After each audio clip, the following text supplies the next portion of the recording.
On est la seule entreprise au monde à faire de la modélisation 3D en horlogerie ancienne. L'atelier a été créé en 1906 par mon arrière-grand-père et en 1997, au décès de mon père, j'ai recréé un atelier à Lyon, à la Croix-Rousse, pour ne plus faire que de la restauration d'horloges et de pendules anciennes.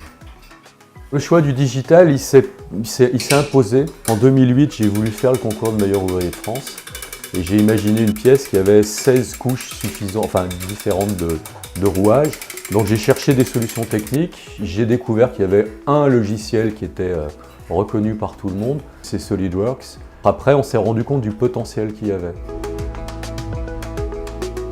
Grâce à cette modélisation 3D, on va créer des jumeaux numériques. Ce concept de jumeaux numériques va permettre d'une part de pouvoir vérifier le bon fonctionnement d'un mécanisme. L'autre chose, on est sur un domaine d'activité où il y a très peu de documentation. Donc on est en train de créer une bibliothèque virtuelle de mécanismes. La chance de notre atelier, c'est qu'on a été très bien accompagné. Au départ par la BPI qui nous a aidé à financer une partie de cette bibliothèque numérique.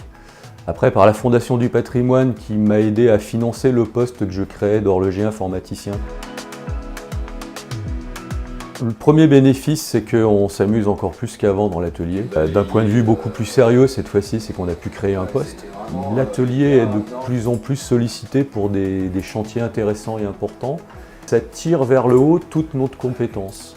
Donc prochainement, on va mettre en place une formation sur la pendulerie spécifique à notre métier. Les horlogers sont des passeurs. On intervient sur le temps.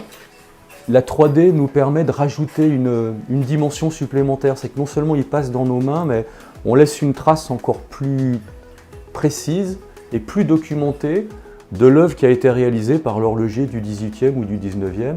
Et c'est quand même un immense plaisir.